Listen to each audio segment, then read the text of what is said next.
Amém, meus irmãos. A paz do Senhor Jesus. Estejamos, pois, sobre os pés, oremos ao Senhor e demos início à nossa quarta aula das epístolas. Santo Deus e Pai, eis-nos aqui uma vez mais, por Tua bondade, reunidos para estudar a Tua palavra. Obrigado por ter nos trazido em paz, debaixo da Tua proteção, da Tua mão estendida sobre cada um de nós. Que aqui possamos desfrutar de momentos especiais de aprendizado da Tua palavra. Fale conosco, nos instrua, nos exorte, nos advirta. Fale com a Tua igreja que aqui se reúne para ouvir a Tua voz. No nome de Jesus eu peço amém. Irmãos, estamos aí hoje na página 34, o 9º capítulo. As epístolas pastorais. São as duas epístolas que Paulo dirigiu a Timóteo e a epístola que fora dirigida ao pastor Tito. Tem o nome de epístolas pastorais porque foram escritas para pastores, de pastor para pastor. Então são essas as cartas pastorais. A primeira e a segunda epístola a Timóteo e a epístola a Tito. As três cartas pastorais destinam-se a dois distintos discípulos fidelíssimos do apóstolo Paulo. Como disse, dois pastores. Timóteo, que era o pastor da igreja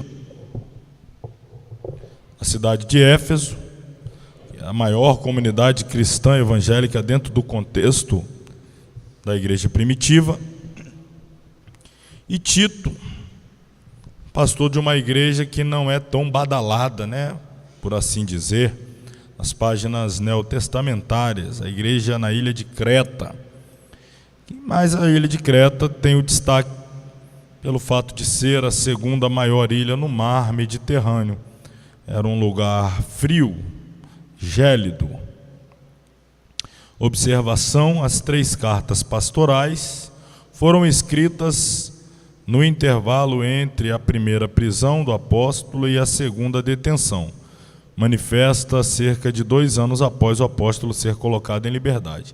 Uma liberdade que acabaria por ser meramente temporária. Então, após a primeira prisão, houve um período de aproximadamente 2 anos de liberdade do apóstolo Paulo e depois ele tornou a ser preso e então na sua segunda prisão em Roma houve o seu martírio, a sua condenação capital. E nesse intervalo, após a primeira prisão, esse período de temporária liberdade e a segunda prisão, foi justamente nesse período em que ele escreveu essas 3 epístolas. O apóstolo Paulo sabia da intenção dos romanos em levá-lo de volta à prisão e, consequentemente, matá-lo. No entanto, os interesses da igreja de Jesus estavam impregnados na vida do apóstolo. Ele sabia que ele corria risco iminente de uma nova prisão e de morte, risco de morte, um risco iminente, mas ainda assim ele preocupava-se mais com a igreja do que consigo mesmo. Ele tinha esse senso de responsabilidade para com a obra de Deus, e especialmente as igrejas que por ele foi fundada e, consequentemente, os líderes que por ele foram colocados para dar sequência ao trabalho nestas igrejas. Em especial, aqui estamos tratando de Timóteo e Tito. Objetivo: 1 Timóteo 1,3 mostra que o objetivo maior da carta de Paulo a Timóteo é acerca das doutrinas malignas e letais que rondavam a igreja em Éfeso. Estamos falando agora da primeira epístola a Timóteo. A razão que levou o apóstolo a escrever esta primeira epístola a Timóteo era as doutrinas malignas que estavam rondando a igreja em Éfeso. Então observe, o versículo 3 do capítulo 1, ele se expressa da seguinte forma: como te roguei, Paulo dizendo a Timóteo, quando parti para a Macedônia, que ficasses em Éfeso, isto é, Paulo está dizendo de outra forma, Timóteo, lembra-te que eu, ao viajar para a Macedônia, te supliquei com instância que apacentasse a igreja em Éfeso, para advertires a alguns, ou seja, para chamar a atenção de alguns crentes em Éfeso que não ensinassem outra doutrina, isto é, que não ensinasse nada além daquilo que Paulo havia recebido do Senhor e que revelou ou que transmitiu a Timóteo para que este levasse adiante na igreja em Éfeso. Eu destaquei aqui a expressão roguei, como te roguei. Como te roguei. Esta expressão, te roguei, rogar em grego é, olha que palavra, hein? Deixa eu ver se eu sei traduzir isso aqui. Termo parrakalô. Significa pedir insistindo, fazer súplicas com insistência, clamar pedindo urgência. Esse é o significado da expressão rogar. Paulo está insistindo, Paulo está fazendo súplica, Paulo está fazendo um pedido urgente. Então, como te roguei, prestemos atenção que a falsa doutrina, ou seja, o ensinamento que torce a verdade genuinamente bíblica, é tão perigoso à vida da igreja de Jesus que Paulo rogou, isto é, apelou a Timóteo que eliminasse os focos de heresias em caráter de urgência. Capítulo 2, ou no capítulo 2, o assunto que Paulo vai utilizar, ou melhor, o tema central deste capítulo, em que ele vai tratar com Timóteo, é acerca da liturgia, do culto que é prestado a Deus dentro do templo. Então, o capítulo 2 da primeira epístola de Paulo a Timóteo tem como assunto principal o culto a Deus no templo.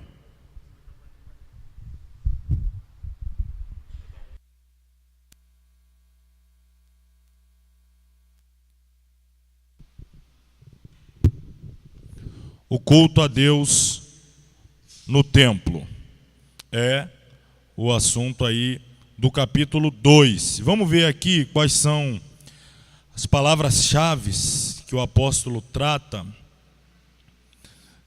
com o seu discípulo Timóteo. Ele diz assim: ademoesto-te, pois, antes de tudo, que se façam deprecações, orações, intercessões e ações de graça por todos os homens. Ademoestar. É interessante, eu acho que eu já falei isso em outra ocasião, mas vale a pena registrar novamente. Há um entendimento popular do significado da expressão exortar, fazer uma exortação, e na verdade esta definição popular, ou não seria uma definição, mas esta equivocada compreensão popular do significado da palavra exortação, na verdade ele é cabível à palavra ademoestação. O que a gente acha que é exortar, na verdade é o que de fato significa ademoestar. Exortação a maioria acredita que seja uma repreensão ou uma chamada de atenção, não é? Uma palavra dura, ríspida, de alguém que queira disciplinar a outrem ou chamar a atenção. Aí nós acreditamos que isso é uma exortação.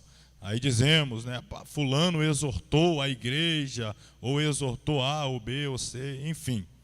Quando, na verdade, a palavra exortação significa animar. Exortar é animar. Exortar é impelir em outra pessoa o desejo de avançar, de progredir. É uma palavra de estímulo, de incentivo. É aquela palavra que coloca para cima. Isso é exortar.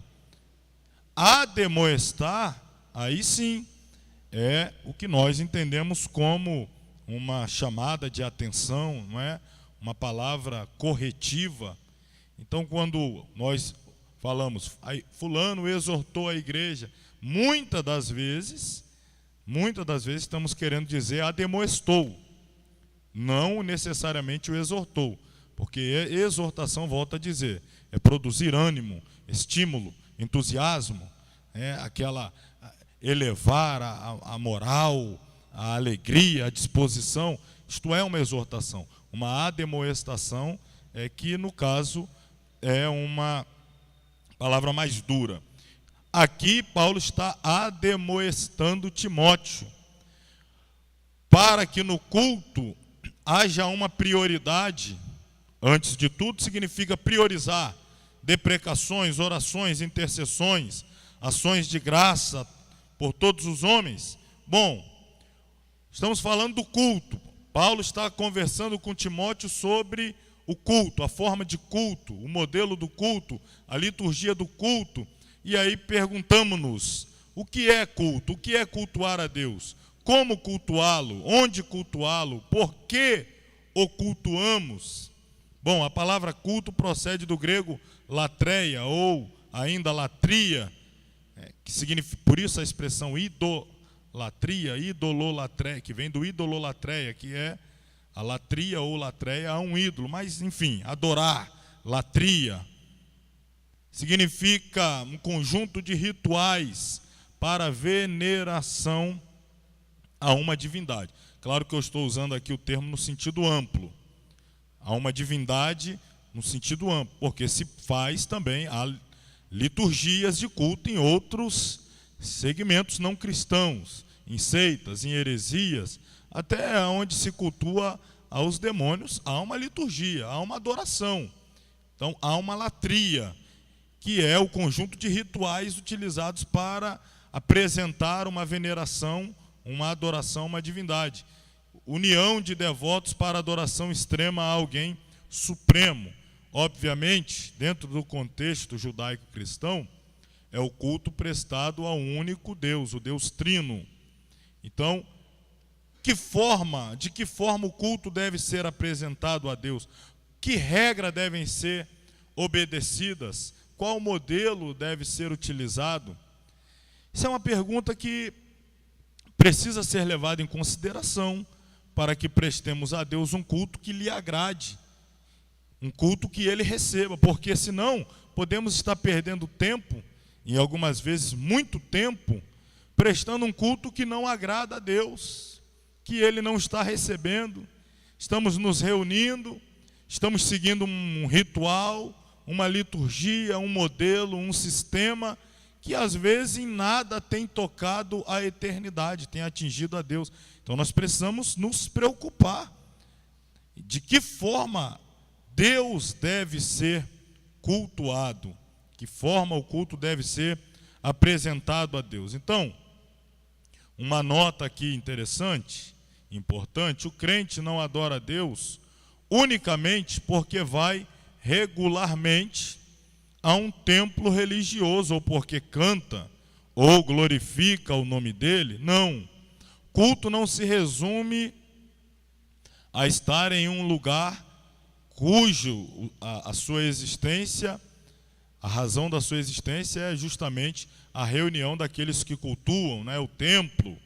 Mas não é apenas no ambiente, geograficamente falando, do templo, em que o culto é prestado a Deus, a única forma de cultuar a Deus não é através das canções, dos hinos, dos louvores, não é através das manifestações individuais e às vezes coletivas de adoração, glória a Deus, aleluia, aleluia, glória a Deus, etc, etc, especialmente para os pentecostais. Não, adorar a Deus é muito mais do que cantar, é muito mais do que glorificar, é muito mais do que se conduzir a templo, participar de reunião, de trabalho, de festa, de congresso, de simpósio. A adoração a Deus, ela é muito maior do que este conjunto de atividades. Adorar é obedecer 100%, um conjunto de obrigações, dogmas, leis e etc., genuinamente bíblicos. Observação: somente a Bíblia Sagrada é a voz de Deus 100% autorizada para ensinar como adorar ao Eterno.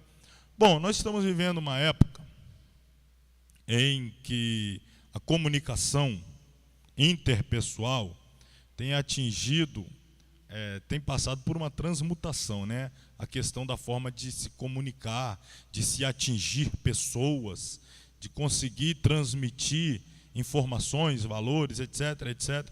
E aí nesse período de mutação em que estamos vivendo, o nosso tempo é caracterizado por esse período drástico de mutação nas formas de comunicação, de atingir a outros, de transmitir valores, etc, etc. Existem muitos marqueteiros religiosos. Eu não estou falando de outra coisa agora, já passou isso aí. Marqueteiros religiosos, que querem também, inclusive em seus seminários, ensinar como atrair as massas, e depois de atraí-las, como mantê-las animadas, avivadas, empolgadas, dinamizadas. E aí usam-se técnicas, métodos, estilos, culto disso, culto daquilo outro, muda-se cenário, usa-se às vezes até personagens, se vestem, se transformam, e por aí vai. E aí alguém fica sabendo via rede social, YouTube, etc. Olha, estão fazendo assim na igreja tal e está dando certo lá. Por que é que a gente não faz também aqui? E aí importa aquele modelo de culto, de sistema de culto, né, que é usado na igreja X, Y, Z, e a coisa vai pegando, vai tomando proporção. Cada vez mais vai se consultando os modelos das igrejas que estão dando certo, que estão crescendo, que estão arrebanhando multidões, e aí fica então essa troca de informações. O que faz ali? Como é que faz lá? Vamos para lá, vamos fazer um seminário com eles para aprender com eles. Vamos ouvir o líder fulano de tal, vamos ouvir o ciclano para aprender com eles. Aonde eu estou querendo chegar com isso? Nós estamos nesse sistema, nesse corre-corre, nesse vai e vem, nesse aprendizado simultâneo, cibernético, internetico, inventei isso agora, internetico. E aí, poucos estão preocupados em perguntar para a Bíblia, como é que Deus quer ser adorado? O que a Bíblia diz? Como é que Deus deixou? Qual o modelo que Ele estabeleceu? Não, mas na igreja ali está dando certo, mas é bíblico. Na igreja ali está crescendo, que era 2 cultos agora por dia, mas é bíblico. É bíblico. É bíblico. Foi assim que Deus deixou? É dessa forma que Deus quer?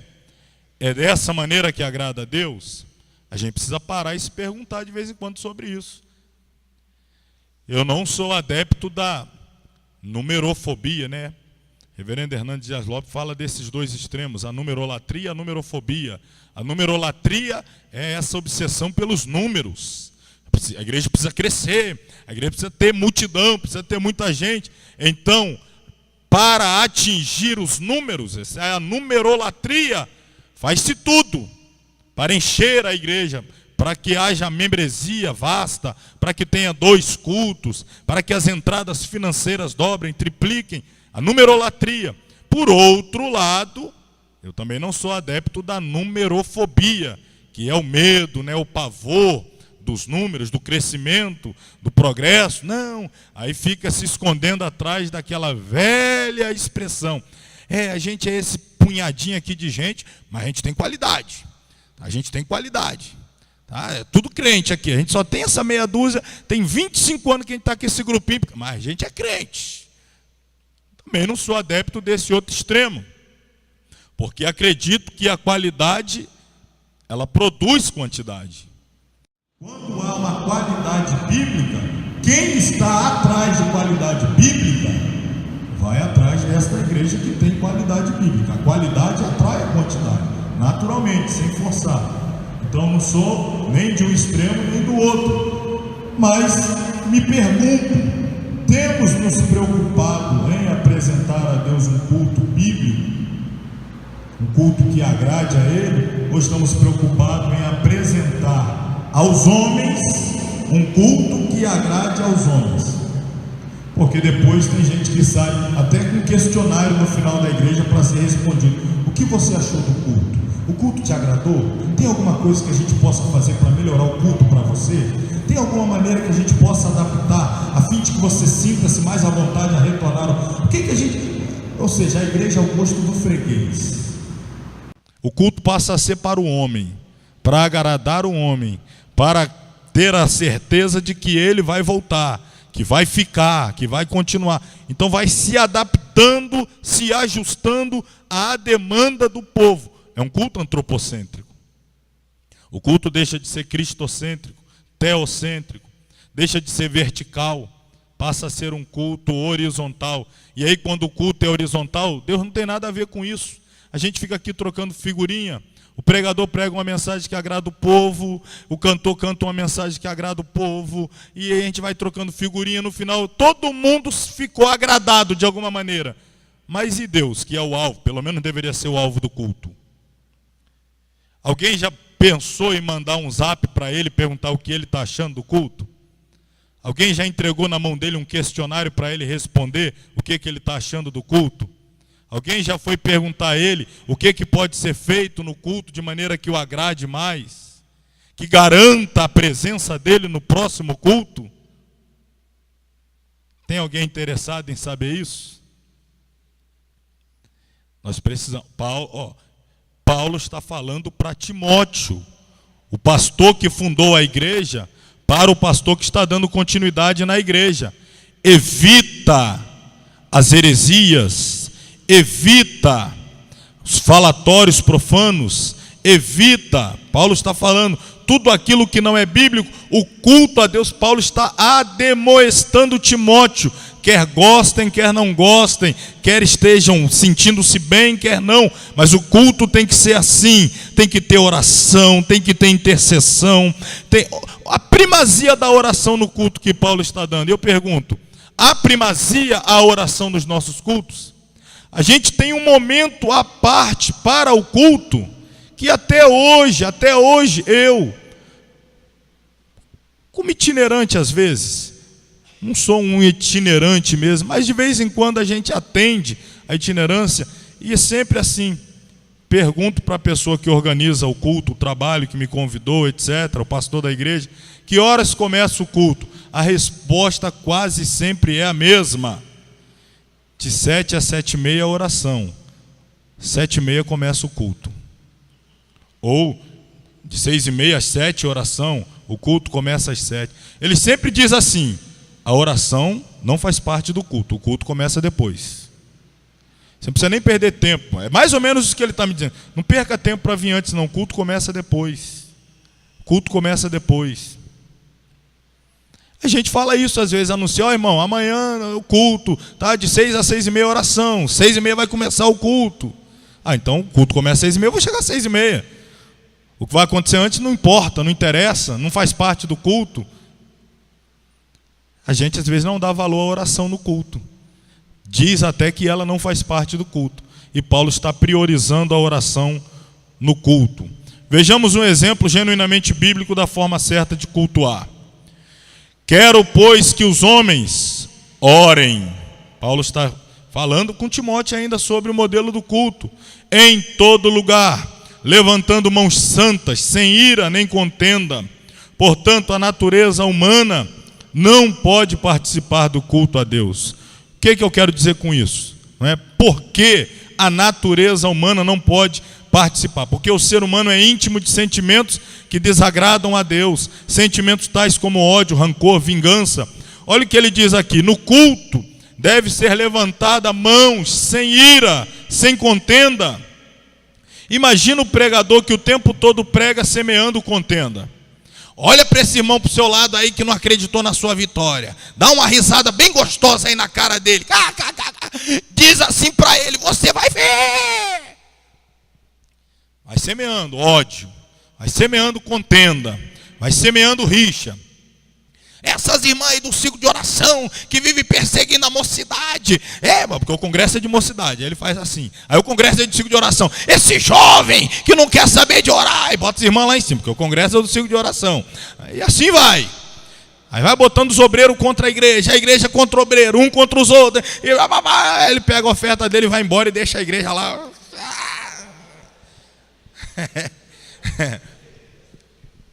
Aí no outro ano ele pergunta: e aí, pastor, não vai me levar lá na igreja de novo? Não, irmão, a igreja acabou. Tem mais igreja. É só um brigadeiro, uma confusão. Fechou as portas. Você largou a bomba lá e se mandou. Acabou a igreja. Não tem mais igreja. E a gente tem visto isso aí. Semeando ira, ódio, contenda. Os hinos nada tocam o eterno. E nada tocam a Deus. Os hinos. Mais uma vez, você que me viu na prova não me ajudou? Quando eu estiver na bênção você vai ver. Aí, glória a Deus, sapateado, gente correndo aí. É isso aí, isso aqui é Deus. O cara ainda corre e faz o aviãozinho assim, quando passa perto do outro, ele abre o olho. Você mesmo, você vai ver. Não tem como a parte humana, carnal, fazer parte. O culto tem que ser movido. Apesar de ser um culto a Deus, mas é o Espírito de Deus que está em nós que deve conduzir o culto. Vamos lá, o tempo nosso é estreito e o assunto extenso.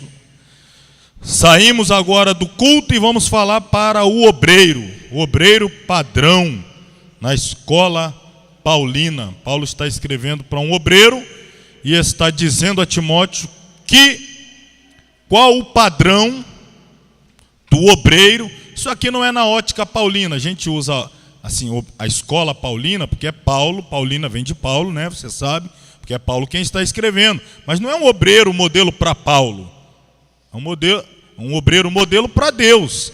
Paulo está sendo o canal para transmitir a Timóteo e, por consequência, para eternizar o que foi escrito para ser passado adiante para as igrejas, chegando até nós aqui quase 2000 anos depois, o obreiro padrão para o Deus de Paulo. É o capítulo 3 da primeira epístola.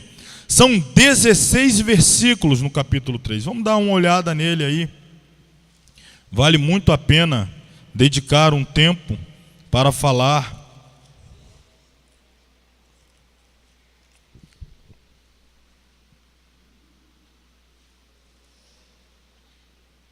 Primeira carta de Paulo a Timóteo, capítulo 3. Os deveres dos bispos e dos diáconos. Quando você ouvia aí bispo, superintendente, era um termo que era utilizado, ou presbítero, é um termo equivalente, eram aqueles que eram deixados na supervisão da igreja, na responsabilidade da igreja. Teríamos hoje assim algo como um pastor local, um dirigente de congregação, aqueles que iam sendo colocados para estar à frente daquele rebanho. Bispo, presbítero, são palavras semelhantes que aparecem de forma intercalada no texto neotestamentário. Ele diz assim que esta palavra é fiel se alguém deseja o episcopado, ou seja, o ministério, vamos dizer assim, é algo excelente que ele está desejando. Não é pecado desejar o ministério, ter anseio pelo ministério, não é pecado. O ministério ser um fim o objetivo, um exemplo, meu objetivo é alcançar um lugar no ministério. Esse é o fim que eu busco. Não é pecado. Pode vir a se tornar pecado os meios que eu vou utilizar para atingir esse fim. É isso que hoje em dia a gente vê. Desejar ser pastor não é pecado. Desejar ser presbítero, ser diácono, desejar ser dirigente de congregação, desejar ser pastor presidente, desejar ser um presidente de convenção, seja lá o que for, se estiver dentro aí do episcopado de uma forma ampla, não é pecado. Pode vir a ser pecado os meios utilizados para chegar a esse fim. Aí é que é a questão. Qual é o caminho que você quer trilhar para chegar a esse objetivo? Os caminhos de Deus ou os seus próprios caminhos? O tempo de Deus ou o seu tempo? A forma de Deus ou da sua forma? Aí é que está, que às vezes reside o perigo. Versículo 2: convém, pois, que o bispo seja, primeiro, irrepreensível; segundo, marido de uma mulher; terceiro, vigilante; quarto, sóbrio; quinto, honesto; sexto, hospitaleiro; sétimo, apto para ensinar; não dado a vinho; não espancador; não cobiçoso de torpe ganância, mas moderado; não contencioso, pessoa que promove contendas; não avarento, aquele que tem um amor demasiado pelo dinheiro; que governe bem a sua própria casa, tendo seus filhos em sujeição com toda a modéstia. Aí versículo 5 há um parêntese, versículo 6, não neófito. O que é isso? Não pode ser um novo convertido, é preciso que tenha um mínimo de experiência para liderar outros. Então, não neófito, para que ensoberbecendo-se não caia na condenação do diabo.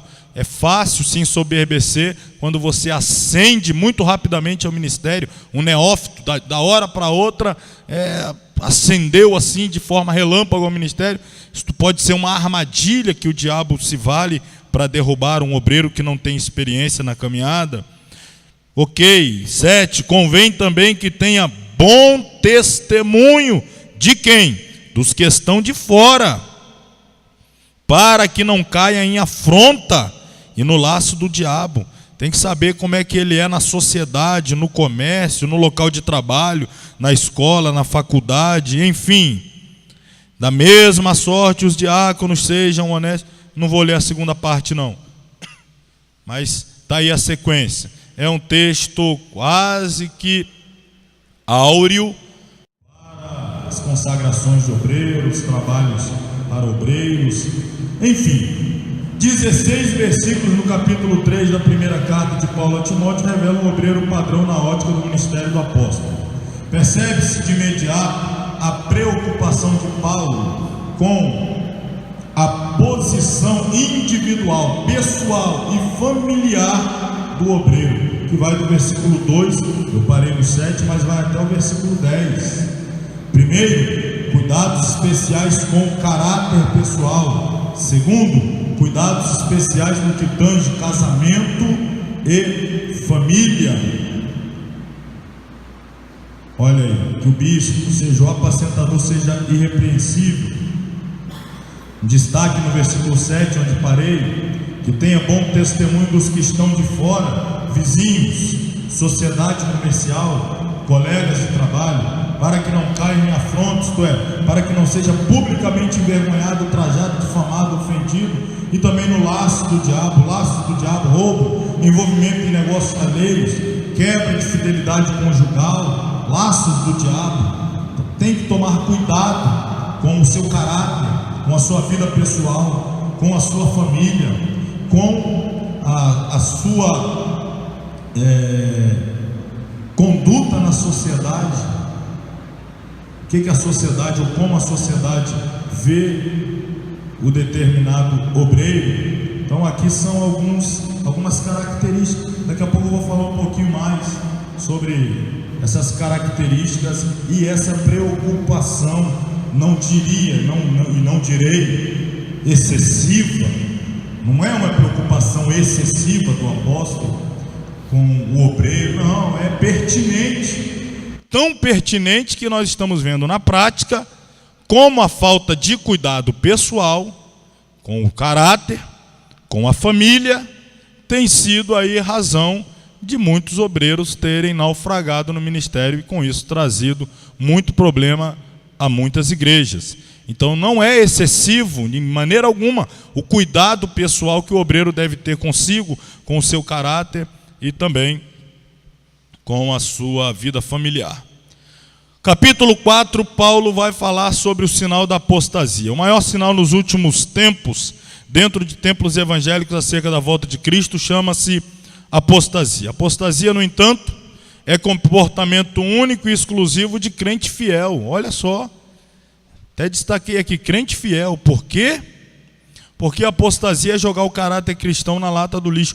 Alguém que jamais foi um crente fiel não apostata, não entra pelo caminho da apostasia. Apostasia é a deserção, o abandono deliberado da fé. Há ainda muita confusão entre o apóstata e o desviado. Alguém ainda confunde um apóstata com um desviado. O desviado saiu do caminho, nós usamos essa expressão desviado, porque ele estava caminhando num caminho reto e tomou aí um desvio, está caminhando em outra direção, não está mais caminhando no caminho reto em direção a Canaã celestial. Ele está tomando aí uma rota alternativa, um desvio no caminho. Mas o desviado, que não está no caminho, ele não fala mal do caminho. Quando digo aqui do caminho, estou falando da Bíblia, a palavra de Deus, do próprio Deus, do Senhor Jesus. Possa ser que haja algum rancor com a igreja local, com um ou outro membro da igreja local, uma desavença com um pastor, né? Um sentimento de incompreensão, de não ajuda, etc, etc. Mas não com a Bíblia, a palavra de Deus, não. Ele está lá no mundo de pecado, mas ele tem consciência de que está caminhando para o inferno. Não há salvação fora de Jesus. Ele reconhece que o sacrifício de Cristo foi verdadeiro, real, e é o único caminho pelo qual podemos alcançar direito da vida eterna. Ele está desviado, mas tem consciência de tudo isso. Ele respeita ainda o sagrado, ele não profana o sagrado. Até uma das razões de não querer profanar o sagrado é o fato de, em estando vivendo em pecado, não querer viver de fachada dentro da igreja. Ele assume o seu pecado e vai embora. Porque quantos desviados dentro da igreja? Profanando o lugar santo, mas no seu coração, na sua vida íntima, oculta, escondida, ele está desviado dos caminhos do Senhor. Mas faz parte da membresia da igreja local, a despeito de não ter mais o nome escrito no livro da vida. Então, o desviado prático é aquele que assumiu a sua condição de pecador e se afastou da comunidade dos santos para não profaná-la. Mas ele tem consciência de que ele está num caminho errado. Até às vezes, quando você o procura, ele confessa não ter força para voltar, gostaria, aí dá desculpa, diz que não é o tempo, etc, etc, etc. Ok, isso é o desviado. O apóstata é aquele que sai e fala mal do caminho. Diz que a Bíblia é mentira, que Jesus é coisa nenhuma, que o céu é ilusão, é conversa de pregador, de pastor para roubar a igreja, para enganar o povo. Ele sai falando mal do caminho, diz que ele estava preso num sistema de escravidão, lavagem cerebral e por aí vai, e começa a profanar a cruz, e começa a falar mal de Deus, do Espírito Santo, da Bíblia, da igreja, do pastor, de todo mundo. Isso é um apóstata. Isso é um apóstata. Eu ouvi uma vez um relato de um pastor amigo, inclusive foi meu professor, que um determinado obreiro da igreja, que na ocasião ele era o líder, desviou-se, e não apenas desviou-se, apostatou. Foi para o mundo de pecado, abandonou família, foi para a prostituição, para a bebida, mas não apenas como um desviado, mas literalmente como um apóstata. falando mal da igreja, da Bíblia, de Jesus, dizendo que era tudo mentira e engano, um ex-presbítero.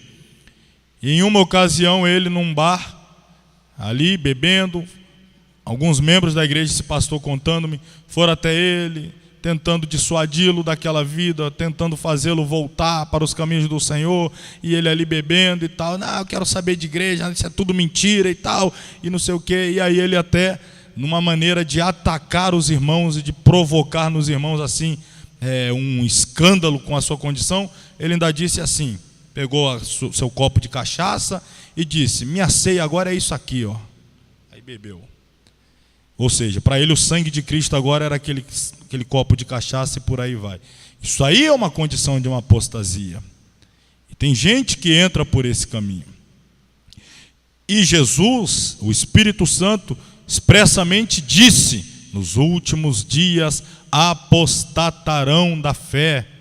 A gente está vivendo época de apostasia, não apenas de pessoa que se desvia. Aliás, se fôssemos falar entre desviados e apóstata, eu acredito, não temos um censo preciso, não temos uma estatística precisa, mas eu acredito que o número de pessoas desviadas hoje é maior do que de membros da igreja.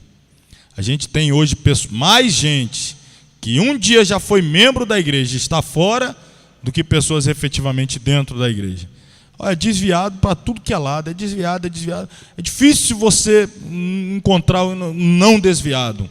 Alguns com pouco tempo de igreja desviados, outros com muito, mas o número de desviados, e aí no meio tem alguns apóstatas. Cumpre-se, portanto, o que foi dito, apóstatas.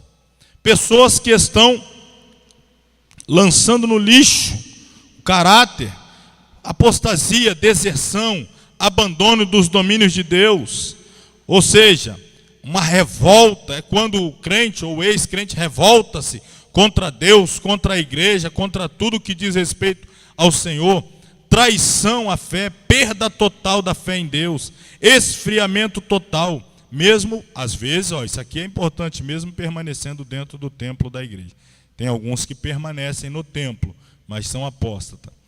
A gente tem um outro caso que causou repercussão muito grande no meio da igreja brasileira, que é um caso clássico de apostasia. Um pastor que era presidente de uma convenção no estado da Paraíba, ele era presidente de convenção, se não estou enganado, da Madureira, no estado da Paraíba, e abandonou a igreja, abandonou a fé, converteu-se, segundo ele chamou de conversão, converteu-se ao islamismo. Era presidente de convenção, passou a ser muçulmano e começou a dizer que Alá é o único Deus e Maomé é o seu profeta, negando Jesus, a cruz, o Calvário. Alá é o único Deus. Isso é uma apostasia. Olha as raias que a apostasia tem alcançado, que a gente está aqui relatando. Então, ninguém está livre de ser alcançado por ela se não vigiar. A apostasia é um sinal dos últimos tempos. Estamos vivendo. Mas o Espírito expressamente diz, vou ler aqui apenas o branco, que é o versículo bíblico: nos últimos tempos apostatarão alguns da fé, dando ouvidos a espíritos enganadores e a doutrinas de demônios. Estamos vivendo esse tempo da apostasia, da deserção da fé. Pela hipocrisia de homens, versículo 2, que falam mentiras, isto é, homens aparentemente piedosos, porém ocultamente, obreiros práticos do mal, comprometidos com espíritos satânicos de mentira, engano. Por quê? Porque eles têm cauterizado a sua própria consciência, ou seja, são mensageiros espirituais, moral e espiritualmente destruídos. Capítulos 5 e 6 da primeira epístola a Timóteo. Paulo vai tratar de deveres, ou seja, a parte prática. Sempre ele trabalha essa questão, teologia, prática, ortodoxia, ortopraxia, a parte teórica e a parte prática. O que fazer com o conhecimento que está sendo adquirido? O obreiro tem deveres a cumprir. Primeiro, sempre morais. Sempre em primeiro lugar. Deveres com o seu caráter, com a sua vida moral. a base dos deveres espirituais, sociais, ministeriais, cívicos, deveres de cidadania, a base é sempre moral. Um obreiro imoral, um obreiro sem caráter, um obreiro não regenerado, tem isso? Tem. Irmão, tem pastor que não nasceu de novo. É brincadeira não, tem sim. Ainda não nasceu de novo, né? Tá ouvindo o Nazareno dizer para ele: é necessário nascer de novo. É necessário nascer de novo. Ele está caminhando nas outras etapas da vida cristã e ainda não foi tratado na primeira, que é a mudança de caráter, mudança de vida, regeneração. Ele está galgando patamares, atingindo degraus, mas ainda está em falta no primeiro.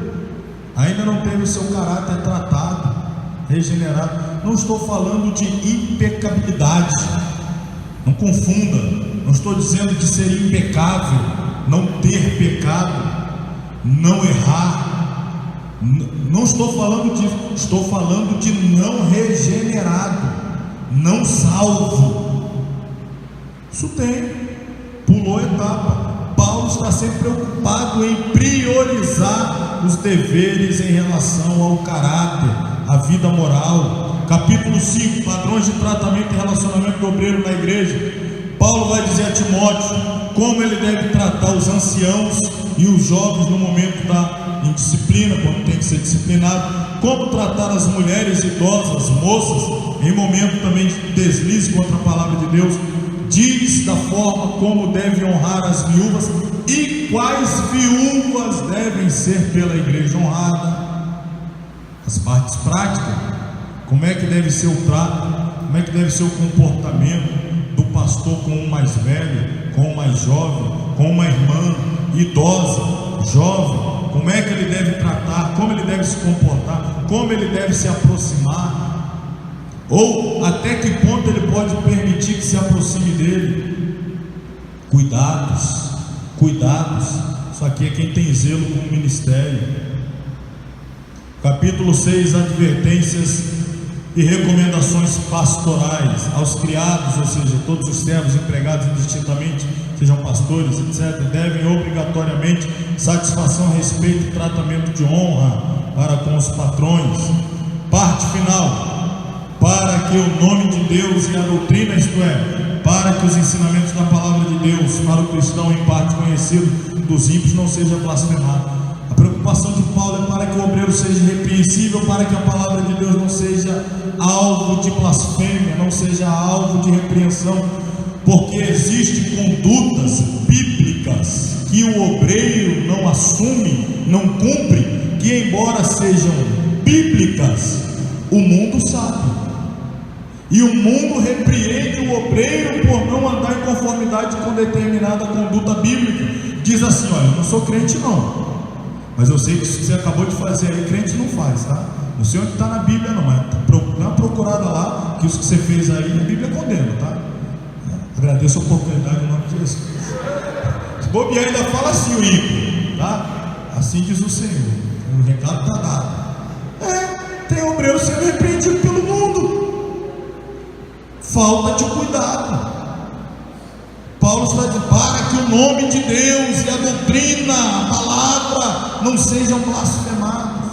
Quantas vezes o obreiro, é claro, eu estou usando aqui o obreiro porque o texto trata do obreiro, mas não é só o obreiro. Claro que o crente em geral tem que tomar cuidado com a sua conduta, com a doutrina, mas é uma epístola pastoral. Paulo está conversando com o pastor, apertando mais o parafuso, né? Dando uma volta a mais, que é um obreiro. Timóteo é jovem, mas tem chamada, Deus te escolheu, foi ungido, tem responsabilidade sobre a tua vida, tem ovelhas que estão sob o seu cuidado, você terá que dar conta. Então agora não interessa a idade, o que interessa é o peso que está sobre os seus ombros. Então cuidado,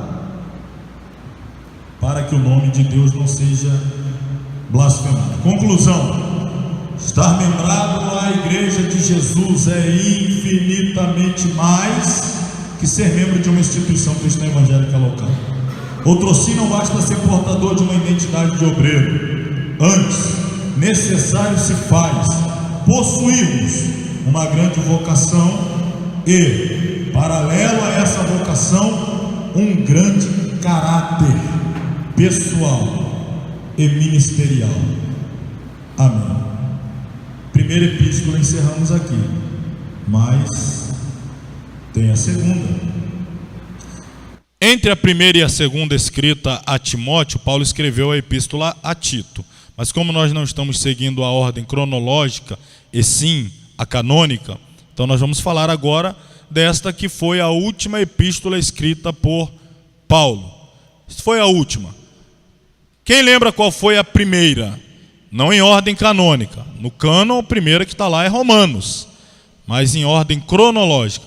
Quem lembra qual foi a primeira epístola que Paulo escreveu?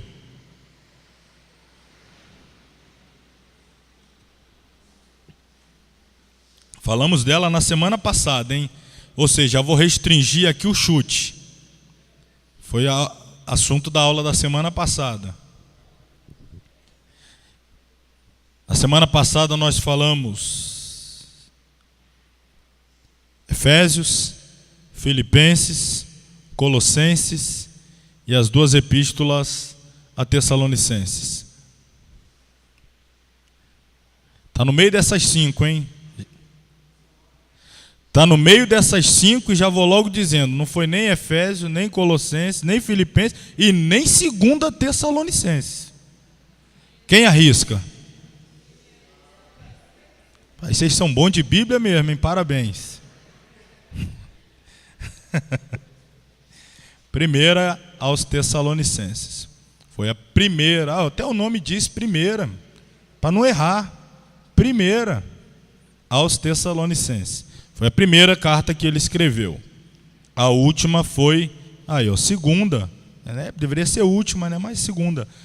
Segunda carta a Timóteo. Bom, a primeira carta, Paulo apresenta Jesus Cristo como mestre da igreja. Na segunda, Jesus Cristo é o exemplo cristão. Até a próxima. Vamos lá. Na segunda carta de Paulo a Timóteo, o assunto da epístola desloca-se da igreja em Éfeso para o estreitíssimo relacionamento pai-filho na fé. Pai, o apóstolo Paulo, filho, Timóteo. É uma epístola mais pessoal, é o que eu estou querendo dizer. É pastoral? É, mas o assunto vai além da questão das demandas da igreja.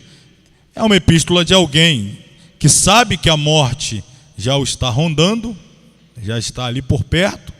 Então é uma epístola que tem um pouquinho mais de sentimentalidade, pessoalidade, intimidade. Então, epístola pai para filho. O apóstolo Paulo estava encarcerado numa prisão pública na cidade de Roma, condenado à morte.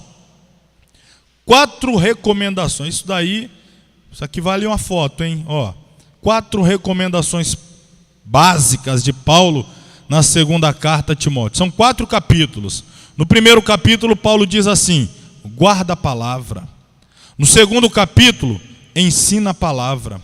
No terceiro capítulo, permaneça na palavra. E no último capítulo, prega a palavra. Guarda, ensina, permaneça e prega. Guarda, ensina, permaneça e prega. Cada capítulo, uma recomendação em relação à palavra. Ou dizendo respeito ao relacionamento de Timóteo para com a palavra. Ele deve guardá-la, ele deve ensiná-la, nela ele deve permanecer e a tempo e fora de tempo, como Paulo diz, ele deve pregá-la. Qualquer coisa a gente compartilha também lá no nosso grupo depois desse slide aqui. A segunda carta a Timóteo, em virtude do momento difícil vivido pela igreja, revela Paulo estimulando Timóteo a manter-se firme e fiel em todos os níveis da vida pessoal e ministerial. Observação: segundo os escritos de Paulo, nas 2 cartas enviadas a Timóteo, o primeiro grande investimento de um obreiro real, não destina-se ao título ministerial que defende. Pastor, missionário, pregador, apóstolo, profeta, ensinador, evangelista, enfim, deve sim destinar-se à própria vida pessoal. Os maiores esforços do obreiro deve ser a preocupação pessoal. Quando Paulo fala, cuida da doutrina, ele sempre cuida de ti mesmo e da doutrina.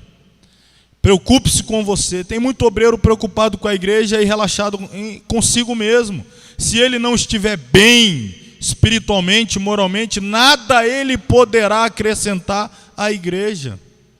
Ainda que acrescente pouco, por dedicar muito a si. Quando eu falo dedicar a si, estou falando em relação ao caráter, a sua vida, ministério. Que adianta estar sempre pregando se ele tem pouco tempo para o seu próprio estudo, a sua dedicação, está sempre ensinando e pouco tempo dedicado ao aprendizado. Eu disse isso recentemente. Às vezes a pessoa está preocupada em muito falar e às vezes tem pouco a dizer. Está falando sempre, mas está comunicando pouca coisa, porque tem buscado pouco. É melhor falar menos e falar com substância, com qualidade, com propriedade, porque se dedica, do que falar muito e cada vez mais superficial no que fala. Preocupação com a vida pessoal. Guarda o bom depósito. Quais são os bons depósitos espirituais? Os dons, habilidades pessoais, poder, autoridade, etc. Depositados no crente e administrados pelo Espírito Santo. Paulo orienta Timóteo a guardar o bom depósito. Uma vez que os dias mostravam-se tempos mortais à vida da igreja, Paulo, entendendo o quão difícil é aos filhos de Deus a travessia do vale das perseguições, estimula, encoraja Timóteo a enfrentar este terrível vale. Olha essa expressão aqui, eu gosto muito dela. Sofre comigo. Sofre comigo, como bom soldado de Jesus Cristo. Aliás, foi tema, do Congresso dos Jovens. Foi tema do congresso último aqui da juventude. A palavra que é traduzida por sofrer ou sofre comigo é esta palavra grega aqui. Kako o quê? Está aqui na frente para ajudar. Kakopatisson, que procede do verbo kakopateu, sofrer. Na verdade, etimologicamente significa esteja preparado para enfrentar sem o i, situações difíceis, situações terríveis. Sofre comigo, esteja pronto para enfrentar situações delicadas, como um bom soldado de Jesus Cristo. Bom, optar pela verdade é ficar em má situação. Hoje isso é uma realidade, tá, irmãos? Hoje isso é uma realidade. Nos dias, claro, de Paulo era também. Nos dias da escrita da epístola era. Hoje também. Não sei dizer se lá mais, aqui menos. A situação lá, estar ao lado da verdade, implicava em pena de morte. Não chegamos a tanto, pelo menos aqui no Brasil. Paulo está dizendo a Timóteo, esteja preparado para enfrentar situações difíceis por conta do seu compromisso com a verdade. Assim como eu, sofrer comigo, pela causa de Jesus. Evangelho, irmão, não tem essa coisa de preparar para a bênção, para a vitória. Tem o lado de preparar para o sofrimento. Então esteja preparado para ficar em má situação diante de igreja, amigo, colega, pastor, promotor de evento. Paulo, ao escrever a segunda carta a Timóteo, encontrava-se em má situação diante de Nero, o imperador que o condenou à morte. Por que Paulo foi condenado à morte? Porque ele brincava com a verdade? Porque ele transigia a verdade? Porque ele levava de forma leviana a verdade? Não, porque ele vivia, pregava e praticava a verdade. Ele foi condenado à morte por causa do compromisso com a verdade. Paulo está estimulando Timóteo a viver a verdade, guardar a verdade, sinônimo da palavra, pregar a verdade, guardar a verdade, ensinar a verdade e estar preparado para enfrentar a situação difícil por causa do compromisso com a verdade. Quem é que nunca enfrentou uma situação difícil por causa do compromisso com a verdade? Não precisa ser uma situação grande, um constrangimento. Eu já disse outras vezes para vocês aqui, chega a ser engraçado a gente ter que ouvir no final de uma pregação, de um congresso, de um culto, seja lá o que for, alguém vir até você assim, estupefato, pasmo, né? Embasbacado, e diz assim para você: você é um obreiro diferenciado. Aí você, por quê? Você prega a verdade. Ué, que coisa, né? É diferenciado porque fala a verdade. Os outros estão fazendo o quê? Isso não é motivo para se ufanar. Isso não é motivo para ninguém se orgulhar, para bater no peito. Não, isso é o mínimo que todos deveriam fazer. Pregar a verdade. Vai pregar o quê? E aí, existem aqueles que hoje se assustam, igreja que se assusta, quando ouve uma mensagem que é a verdade. Já estão acostumados com a mentira. Já estão psicoadaptados à mentira. Estão mais ou menos como os contemporâneos de Jeremias, que dizia assim para ele: pregue para nós mensagens de lisonja, pregue para nós mensagens de ilusão, nós gostamos de ouvi-la. Eles estão dizendo, em outras palavras, sabemos que é tudo mentira, mas a gente gosta tanto. Eu vou lá no culto e o pastor: receba, toma posse, é hoje. Eu sei que é mentira, mas o negócio é bom, eu gosto. Anima a gente, dá uma coisa assim. Eu sei que é tudo mentira. Irmãos, estamos vivendo a época das fake news, hein?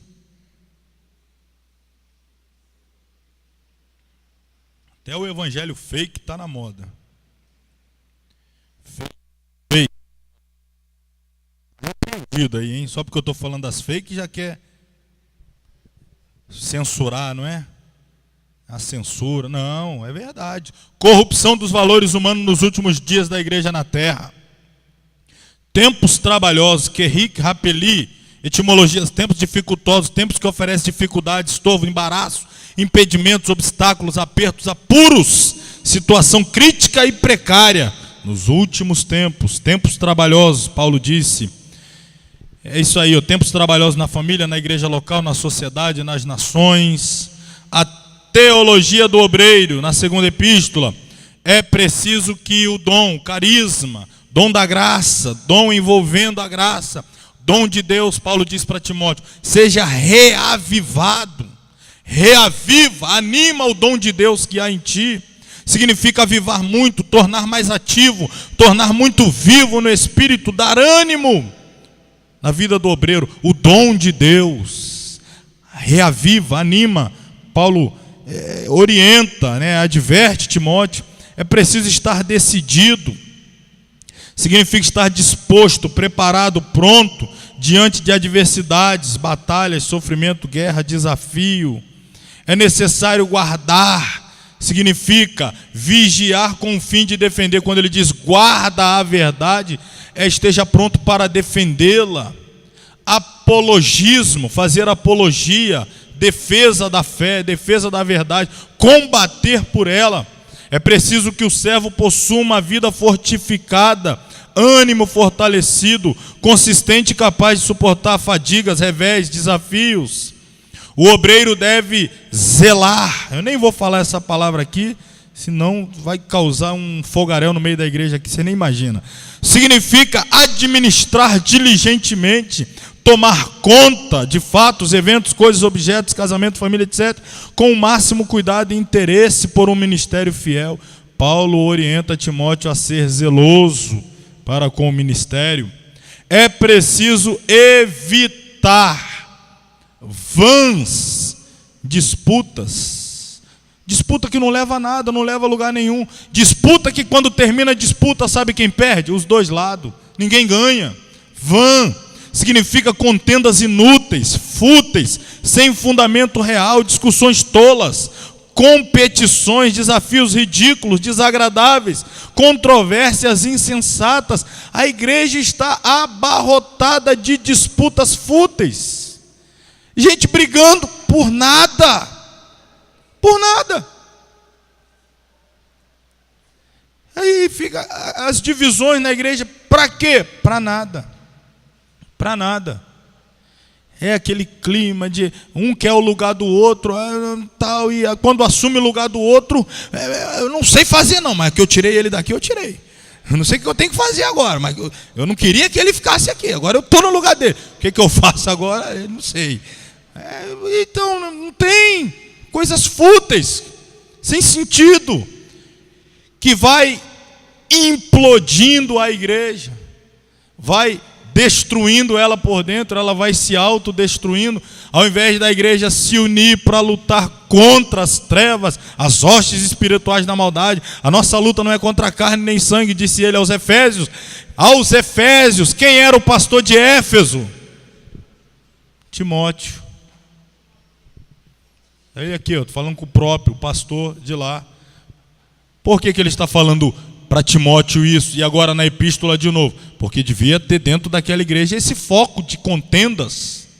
Não vos embriagueis com vinho em que há contenda, cuidado com as contendas, escreveu ele aos Efésios. Então, uma igreja que se auto-implodiu, uma igreja que continuou trabalhando, mas pela sua auto-implosão, usando esse termo aqui, essa sua relacionamento autodestrutivo, chegou lá no livro do Apocalipse, e João está escrevendo as 7 cartas, amando de Jesus, e quando escreve a igreja de Éfeso: tenho, porém, contra ti, que deixaste teu primeiro amor. Continua trabalhando, mas o amor ficou para trás. A motivação equivocada.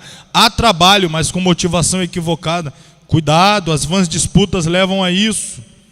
O servo de Deus precisa continuar na mesma fé. O obreiro precisa ministrar a palavra de Deus em qualquer circunstância de tempo. O obreiro precisa estar preparado e lúcido quando por ocasião do encerramento de suas atividades ministeriais, além de mostrar-se capacitado para reconhecer, até mesmo diante da morte, por mais trágica que se manifeste, sua maior ferramenta de trabalho ministerial: a fé no nosso Senhor e Salvador Jesus Cristo. Assim Paulo termina, não é? Dizendo que guardou a fé. É preciso estar preparado, determinado, disposto, apto para morrer desamparado pelos amigos e saber perdoá-los. Paulo escreveu: não sei quem me deixou, não sei quem me abandonou, fiquei sozinho. Conclusão: combati o bom combate, diz Paulo, acabei a carreira, guardei a fé, a coroa da justiça me está guardada. É preciso saber até encerrar o ministério, sair de cena com honra. Tem obreiro que não sabe a hora de sair de cena.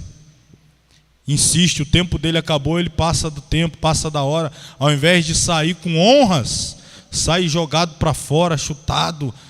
A gente está vivendo casos assim no Brasil. O mais emblemático, está correndo aí as redes sociais, justiça, ministério público e tudo mais. Não tão longe de nós, a igreja de Governador Valadares está numa crise que não é brincadeira. Passou do tempo, entregou a igreja, pegou a igreja de volta e bota ele para fora. Ele vem com o liminar, joga ele para dentro, caçam a liminar, joga ele para fora, ele caça a liminar, joga ele para... Está lá, e a igreja está lá, vendo esse jogo dos tribunais, a obra definhando, o escândalo espalhado não só na cidade, não só no estado, pelo Brasil e até fora dele. E aí? Porque não sabe encerrar a carreira. Podia encerrar com honra, tem que encerrar talvez de forma, dessa forma assim, vergonhosa. Ainda antes do intervalo, bem rápida, falaremos da última das 3 epístolas pastorais. A primeira a Timóteo e a que foi escrita a Tito foram no ano 62. A segunda foi a última, foi no ano 64. Para que ninguém ache que a epístola de Tito foi depois da segunda Timóteo. Foi junto com a primeira epístola a Timóteo. Bom, Tito era o pastor da igreja na ilha de Creta. Creta, maior ilha da Grécia. Trata-se da segunda maior ilha localizada nas águas do mar Mediterrâneo. Acho que a maior é a de Chipre, a segunda maior é a de Creta. É uma ilha mística. O que é algo místicos? Algo que detém mistérios incompreensíveis, razão que defende o que não pode ser compreendido. Uma pessoa mística é uma pessoa devota de coisas religiosas, espirituais, divinas. A ilha rondava a ilha assim, questões místicas. A ilha de Creta está aqui, bem lá no sul da Grécia, abaixo Aqui está Corinto, aqui, e aqui embaixo, portanto, a ilha de Creta. Observação: uma grande crise moral e espiritual instalara-se na igreja local em Creta, constituído de nativos da ilha e também hebreus. Tá? Você vai encontrar hebreus depois por todo aquele mundo antigo. A diáspora, né? A dispersão. Os judeus saíram por todo lado. Isso depois foi muito forte, após a Segunda Guerra Mundial, já falando de um outro episódio. Então já era comum dos judeus, quando em ocasião de perseguição, se espalharem pelo mundo. E Paulo sempre começava o seu ministério pregando nas sinagogas, aos judeus e aos prosélitos. Então a igreja em Creta era formada de nativos da ilha e judeus, hebreus convertidos ao cristianismo. Versículo 10, olha o que Paulo diz a Tito. Isso aqui é forte. Há muitos desordenados, faladores vãos e enganadores, principalmente os da circuncisão. Isto é, principalmente o pessoal da lei mosaica, os hebreus procedentes do judaísmo. Eram os que davam mais problemas, os religiosos. Paulo diz que eles eram desordenados, faladores vãos, enganadores. Versículo 11. Aos quais convém tapar a boca, ou seja, é conveniente calá-los. Homens que transtornam casas inteiras. Homens que incomodam, perturbam, molestam famílias, ensinando o que não convém por torpe ganância, ou seja, interesses pessoais sujos, impuros, dinheiro. Pessoas que queriam ter acesso, claro que não ao microfone naquela época, mas queriam poder falar, pregar, ensinar, por amor ao dinheiro, mas que eram pessoas que falavam de forma vã, enganadores, desordenados, mas que queriam pregar, queriam ensinar. E o que Paulo disse, a esses é necessário tapar a boca.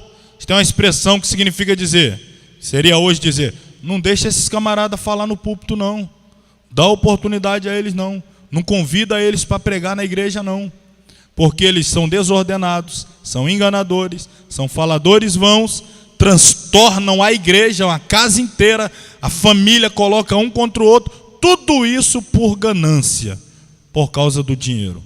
Na ilha de Creta havia isso. Retrato da igreja em Creta. 3 características do crente nominal no templo da igreja. Crente nominal, o que é um crente nominal? O que é um crente nominal? Só de nome. Quando você fala que alguém é crente nominal, é só no nome. As práticas não corroboram com o título, com o nome. Desordenados, ou seja, não sujeito à regra. Faladores vãos, ou seja, que fala à toa, fala de forma impensada, irrefletida, insignificante. Enganadores, isto é, feiticeiro, lamentador, pranteador, mago, impostor. Eram essas características. Paulo está dizendo que esses não deveriam falar. Olha o que ele diz mais. Os cretenses, não é cretino, cretenses, isto é, os membros da igreja de Creta, são sempre, é Paulo que está dizendo no versículo 12 do capítulo 1, são sempre mentirosos, bestas ruins, ventres preguiçosos. É o que está no versículo 12 aí, está na sua Bíblia também. Paulo está dizendo que os crentes de Creta, os cretenses, eram sempre mentirosos, besta ruim, que é dessa expressão aqui, kakateria, seres humanos imbuídos de comportamento semelhante a feras perversas, mas imprestáveis. Eles afirmam, versículo 16, isto é, eles confessam de forma pública, eles afirmam que conhecem a Deus, mas por seus atos o negam. Com a boca ele diz, eu conheço Deus. Com a vida ele nega a Deus. Com a boca ele diz, sou servo de Deus. Com a vida ele nega a Deus. Paulo está dizendo que os crentes de Creta eram dessa maneira: detestáveis, desobedientes e desqualificados para qualquer boa obra. Você pode abrir a sua Bíblia e ver se está escrito dessa maneira aí? Parece que não está, né? Mas está. Está mais pesado ainda? Rapaz, você comprou uma Bíblia mais estreita ainda, né? Estreitou mais a porta para o céu ainda. King James, a sua? O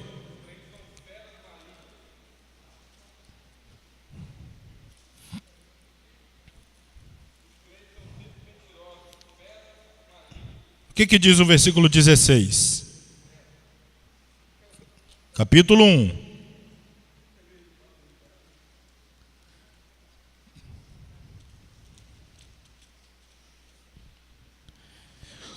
Confessam que conhecem a Deus, negando com as suas obras, sendo abomináveis, desobedientes, reprovados para toda boa obra. Não é assim que está aí? Aqui a gente pegou uma outra versão, mas é a mesma coisa. Paulo está falando, Tito, eu te falar uma coisa, esses crentes aí que você é pastor deles, que turma complicada, hein? Complicada, estou pegando leve, né? Complicado, olha o que Paulo falou. Rapaz, você é pastor de uma turma aí que é tudo falador, fala à toa demais, joga muita conversa fora. Que pessoalzinho mais desordenado, que não obedece lei, não obedece pastor, não obedece regra. Uma turma aí, ó, que fala que conhece a Deus, mas nega Ele o tempo todo com a vida. Não anda em conformidade com a palavra. Crentes detestáveis, desobedientes. Não dá para contar com eles para nada. É, pastor Paulo, é verdade. A turma aqui não é fácil. Imagina você, o pastor, mas Paulo tinha autoridade para falar isso. Falando com o pastor Tito sobre as ovelhas que estavam sob sua submissão. Paulo deu no capítulo 1 o raio-x da igreja. Quem é responsável por essa igreja?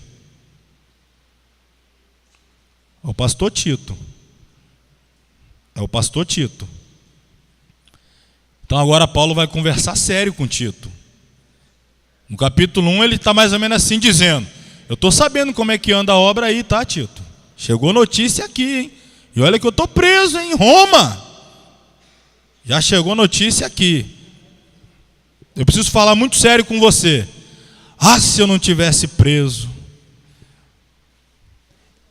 Tito, em tudo te dá por exemplo de boas obras. Na doutrina, mostra incorrupção.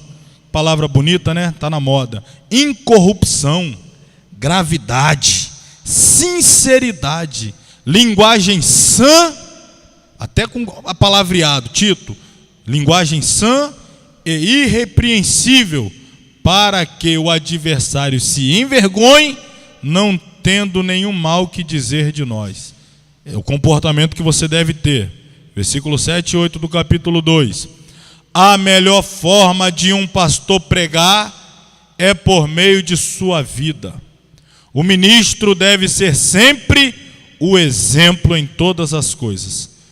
Olha isso aqui agora, ou melhor, olhe porque está olhando, mas ouça também principalmente.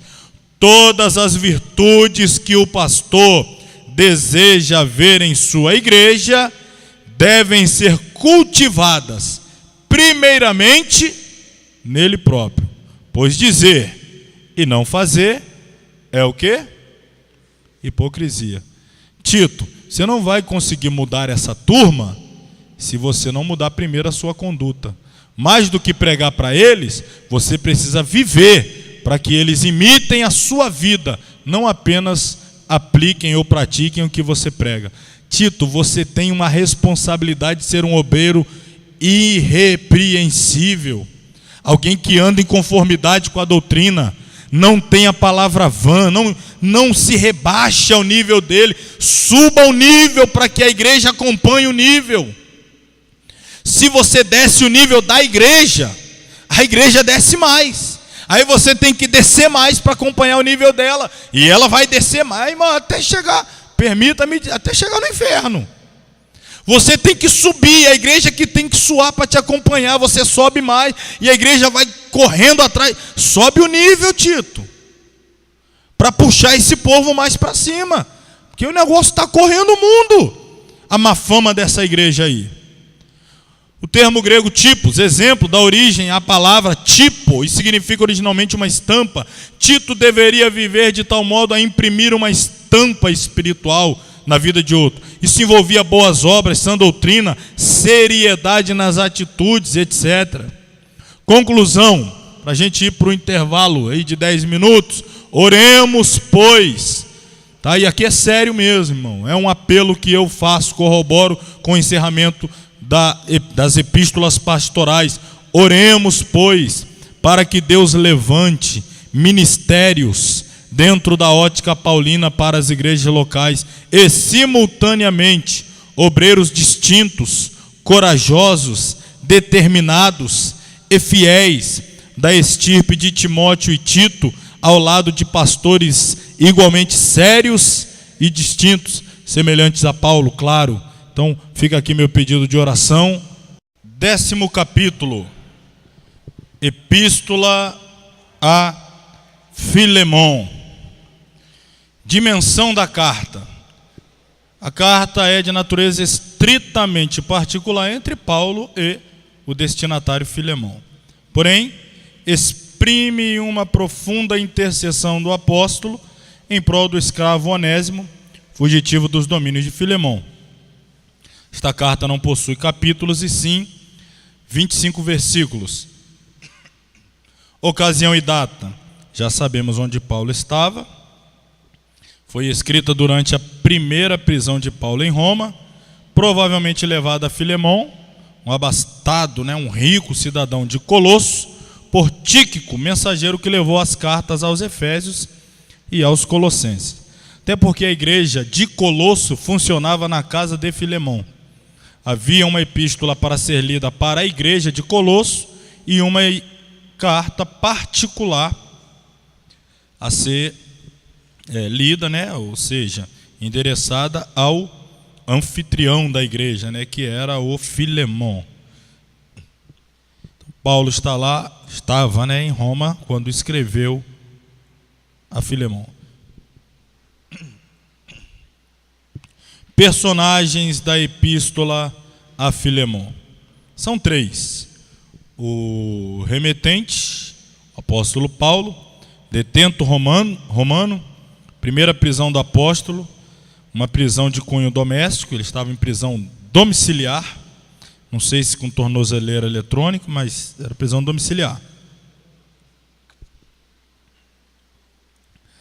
O segundo personagem, o destinatário, Filemon, que era um servo de Deus amigo de Paulo, residente em Colosso. Como já acrescentei, a casa servia para as reuniões da igreja em Colosso.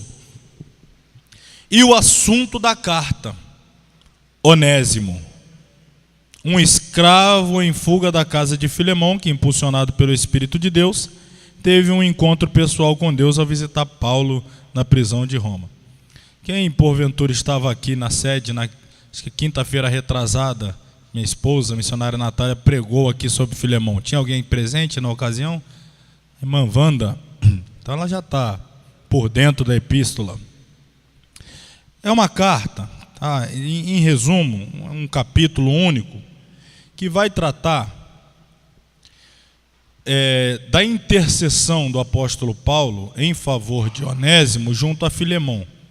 Filemon, que era um homem rico, tinha muitas posses, muitos escravos, algo que era comum, natural na época. Dentre os muitos escravos que Filemon possuía, Onésimo era um deles. Onésimo fugiu e, até onde podemos entender pela leitura da epístola, ao fugir, provocou algum prejuízo a Filemon. Na fuga de Onésimo, ele foi parar lá em Roma. Lá, por alguma razão, ele conheceu o apóstolo Paulo. Paulo pregou para Filemão, para Onésimo. Ele se converteu. E depois ele ficou sabendo que Onésimo era um fugitivo de Filemão. E Filemão era alguém que era resultado do trabalho evangelístico de Paulo. Veio à fé por conta da mensagem e do trabalho missionário de Paulo. Então Paulo vai escrever uma carta a Filemão pedindo que Filemão receba de volta Onésimo, e ele se faz de fiador, intercessor. Esta carta, portanto, apesar de ser muito pessoal, muito íntima, é um assunto muito particular, mas ela tem um significado abrangente, extenso. A simbologia da redenção é clara na carta, onde Paulo faz o papel em símbolo de Jesus, intercedendo a Deus pelo ex-escravo Filemão, que somos nós, os perdidos, em que Paulo na carta se mostra disposto a pagar pelo erro de Filemão, tal qual Jesus pagou pelo nosso erro, nos fazendo de novo amigos de Deus, portanto, encaminhando-nos a Deus para ser recebido por Ele. Esse é o pano de fundo, muito simples de se perceber na epístola, de 25 versos apenas, mas vamos aqui a alguns detalhes. O versículo 18 é quando Paulo diz: se te fez algum dano ou te deve alguma coisa, põe isso na minha conta. Olha aí o que Paulo diz a Filemão. Se quando ele fugiu, se ele fez algum dano, causou algum prejuízo, põe na minha conta, eu pagarei. Isso aqui é o símbolo da expiação, né, do sacrifício em lugar do outro. Isso fala muito do sacrifício de Cristo. O crime maior de Onésimo junto a Filemão: fuga, algum tipo de furto, roubo. O versículo 18 poderia servir-nos como base de análise do delito de Onésimo na casa de Filemão. Entretanto, não há como identificar, nas palavras de Paulo no versículo 18, algum tipo de delito desse escravo contra o seu senhorio em Colossos. Podemos supor que Filemão atendeu ao pedido de Paulo. E olha que interessante, existe até mesmo especulações de que Onésimo se transformou no bispo de Éfeso. Era um escravo, se converteu, voltou ao seu senhor, se reconciliaram, ascendeu ao ministério, virou o bispo da cidade de Éfeso, que era ao lado de Colosso. Se transformou no bispo de Éfeso, pois é alguém com esse nome que Inácio, líder da igreja primitiva, menciona em correspondência remetida a essa cidade. Onésimo realmente ascendeu ao episcopado, evidenciando o extraordinário impacto do evangelho na sociedade romana, onde somente ricos assumiam cargos de liderança. Agora se tem um ex-escravo em proeminência. Só na igreja mesmo o evangelho que tem poder de fazer essa alteração nos estamentos da sociedade. A pessoa que é um escravo agora é líder da igreja, e de repente pessoas que têm uma capacidade intelectual, financeira, social mais elevada, mas na igreja está sob sua sujeição espiritual. Houve então uma radical mudança na sociedade por conta da mensagem do evangelho. Conclusão: o amor sacrificial de Paulo, manifesto em prol de Onésimo, é absolutamente prático, ou seja, o apóstolo não somente intercede pelo escravo em fuga, mas assume a responsabilidade pelas possíveis dívidas desse escravo junto a seu senhorio. O amor cristão, na expressão sacrificial, encontra-se acima de todas e quaisquer distinções sociais, raciais, religiosas, ministeriais, etc. Filemão, basicamente é isso. Vamos falar agora aos Hebreus para encerrarmos a aula dessa noite.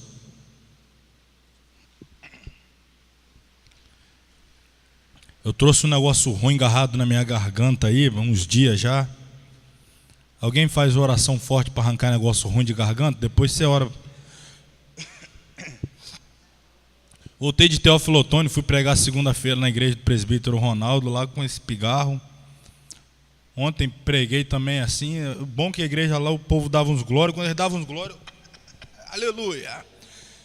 Aqui vai ter que ser do mesmo jeito. De vez em quando Deus é bom. Vamos lá, autoria, Hebreus. O autor de Hebreus é quem? Isso mesmo. Não se identificou pelo nome no livro, isso vai cair na prova, hein? Valendo 10. O autor de Hebreus. Se você errar. Conhecia Timóteo, o autor. Possuía sólido entendimento do Velho Testamento. Muitos estudantes da Bíblia acreditam que foi Paulo quem escreveu os Hebreus. Mas outros argumentam que esse autor não era um dos apóstolos. O máximo que podemos concluir com certeza é que o autor era inspirado por Deus. Quanto a isso não há dúvida. O tema, superioridade de Cristo, semelhante a de Colossenses. Lá é a supremacia, aqui é a superioridade. A epístola aos Hebreus foi escrita para pôr fim às dúvidas dos ex-judaístas que questionavam se agiram bem convertendo-se ao cristianismo. O escritor aos Hebreus mostra que o cristianismo é o verdadeiro sucessor do judaísmo. Eles perguntaram, será que a gente fez bom negócio? Será que a gente não embarcou numa barca furada? Trocamos o judaísmo pelo cristianismo, será que esse negócio vai dar certo? Será que isso vai à frente? Isso não é um movimento? Estavam em dúvida. A epístola foi escrita para os hebreus, para mostrar que Cristo é de fato o cumprimento de todas as promessas, profecias, veterotestamentárias, enfim, todas as sombras, todos os tipos, todas as figuras do Antigo Testamento encerraram-se em Cristo, porque apontavam para Ele e nele se cumpriram. Portanto, Cristo é sim o Messias, o Cordeiro, o Deus entre nós, o Deus encarnado e digno de toda a nossa confiança e fé. Então o autor tem essa intenção e ele é bem sucedido em fazê-lo. A maioria das bênçãos do judaísmo relacionava-se com as coisas terrenas. Um tabernáculo ou templo terreno, sacerdotes terrenos, sacrifícios terrenos, um pacto que prometia prosperidade terrena. Em contraste, Cristo está à destra da majestade nas alturas, onde distribui as bênçãos celestes. Por isso, Cristo é apresentado como tendo supremacia sobre os profetas, os anjos, Moisés, Josué, Arão e todo o ritual do judaísmo. Acho que esse negócio na garganta eu peguei, foi lá em Resplendor, viu? Eu acho. Eu dei uma parada lá, acho que foi lá. Passei por lá. Esboço prático. Irmão, a gente recentemente estudou aí um trimestre, né, completo sobre a Epístola aos Hebreus. E apesar de ser um tanto extensa em relação às demais, ela não é complexa. Ela é extremamente simples. Tem alguns textos específicos que têm alguma complexidade de interpretação, mas nada de outro mundo, sendo entendido à luz do seu contexto, lembrando quem é o público-alvo, em que momento foi escrita, etc. Mas o assunto da carta é um só. O autor está interessado em mostrar o tempo todo que Jesus é superior a tudo. Ele está confrontando os judeus, os hebreus, que acreditavam no tabernáculo, no templo terreno. Ele diz, Jesus é maior. Moisés, Jesus é maior. O conquistador Josué, Jesus é maior. O sacerdote Arão, Jesus é maior. Os anjos, Jesus também é maior. E os profetas, Jesus é maior que todos eles. A epístola vem discorrendo o tempo todo falando sobre a supremacia de Cristo, sobre tudo aquilo que era a base, o fundamento do judaísmo. Os sacrifícios, Jesus é maior do que os sacrifícios. E a gente vai perceber isso aqui na prática.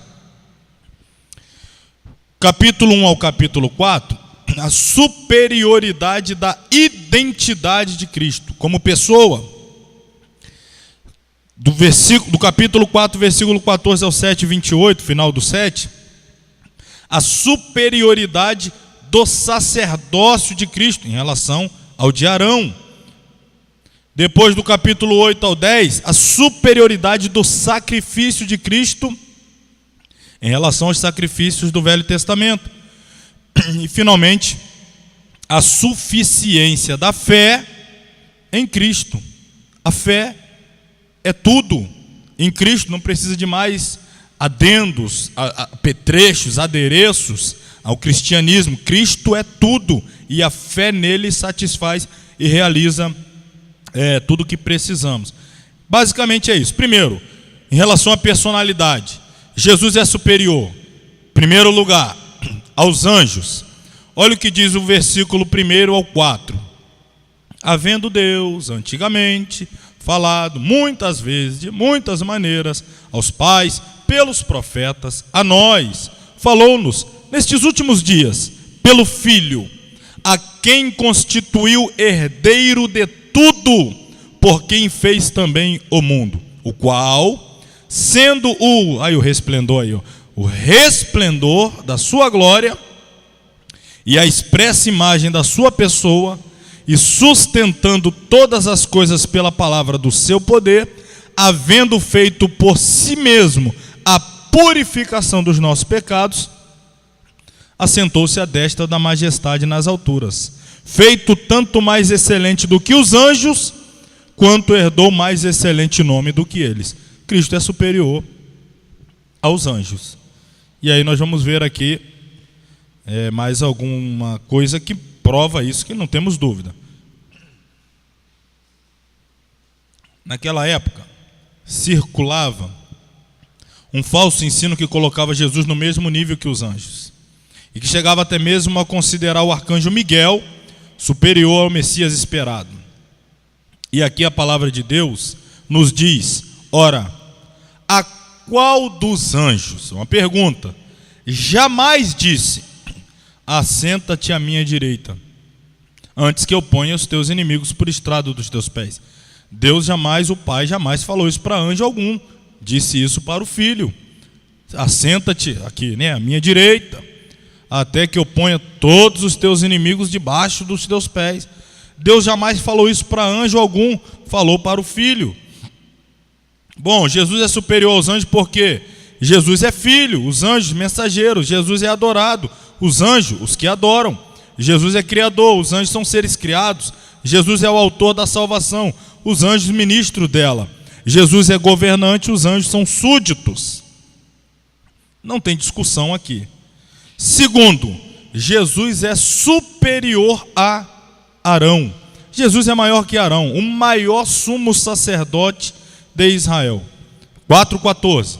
Tendo, pois, a Jesus, o Filho de Deus, como grande sumo sacerdote, que penetrou os céus, conservemos firmes a nossa confissão. Arão não era um qualquer, mas o sumo sacerdote por excelência, instituído no cargo pelo próprio Deus. Arão foi um homem de Deus e merece honra, assim como Moisés. Mas mesmo assim ele tinha suas fraquezas, como afirma Hebreus 7,28. Porque a lei constitui sumos sacerdotes a homens sujeitos à fraqueza. Mas a palavra do juramento que foi posterior à lei constitui o Filho perfeito para sempre. Jesus é superior a Arão. Jesus é maior, pois Jesus é o único sumo sacerdote que penetrou os céus sem pecado, e isso por toda a eternidade. Os sumos sacerdotes entravam no Santo dos Santos terreno, fazia primeiro expiação pelo seu próprio pecado, para depois entrar no Santo dos Santos terreno. Jesus entrou no Santo dos Santos celestial e não precisou fazer expiação por pecado nenhum, porque jamais pecou. Logo, está claro que Jesus é superior a Arão. Isso é claro para todos nós aqui, mas a epístola é de alguém que quer convencer judeus disso aqui. Então ele está desdobrando para convencer judeus que Jesus é superior. Terceiro lugar. Vamos para o terceiro. Jesus é um superior sacrifício pelo pecado. O próprio Jesus ele é um sacrifício superior. Dia após dia, um sacerdote levita entrava no templo e oferecia sacrifício de animais para a remissão de pecados, conforme determinava a lei de Moisés. O sistema sacrificial da lei era apenas uma sombra do que Jesus iria realizar no futuro, através de sua morte na cruz. O livro de Hebreus ilustra de duas maneiras a ineficácia dos sacrifícios levíticos para remover o pecado. Em primeiro lugar, se o sacrifício pelo pecado aperfeiçoasse quem o oferecia em adoração, não havia necessidade de repetição. Em segundo lugar, se o israelita tivesse sido verdadeiramente purificado do pecado através de sacrifício de animais, não mais teriam consciência de pecado. Mas o fato é que nenhum dos seus sacrifícios podia torná-los perfeitos ou livrá-los da consciência do pecado. Por quê? Porque é impossível que o sangue de touros e de bodes faça o quê? Remova. O que é que o sangue de bodes, de touro, de cordeiro fazia com o pecado? Fazia o quê? Cobria. O pecado permanecia lá, mas escondido. Era como que jogar para debaixo do tapete. Não dessa forma. Foi o próprio Deus que instituiu a cobertura do pecado para que houvesse possibilidade de relacionamento com o homem. Mas Jesus, como sacrifício perfeito, ele não encobre, ele remove, ele tira. O sangue de animais não tinha o poder de efetuar a redenção. A imolação ritual não podia purificar a carne, isto é, realizar a purificação cerimonial. Os sacerdotes araônicos ofereciam sacrifício pelo pecado dia após dia. Cristo sacrificou-se uma só vez. Os sacerdotes araônicos sacrificavam animais. Cristo ofereceu a si mesmo. Os sacrifícios dos levitas apenas cobriam o pecado. O sacrifício de Cristo removeu o pecado. Os sacrifícios dos levitas cessaram. O sacrifício de Cristo tem eficácia eterna. Assim, Cristo está agora sentado à destra de Deus, o que demonstra que ele completou sua obra obedientemente e foi exaltado a uma posição de poder e honra. Então, Cristo é superior. Cristo, o holocausto supremo e perpétuo, é o único sacrifício pelo pecado que existe atualmente. Não há outro meio. Aliás, nunca houve. Haviam sombras que apontavam para Cristo. Então era um olhar perspectivo.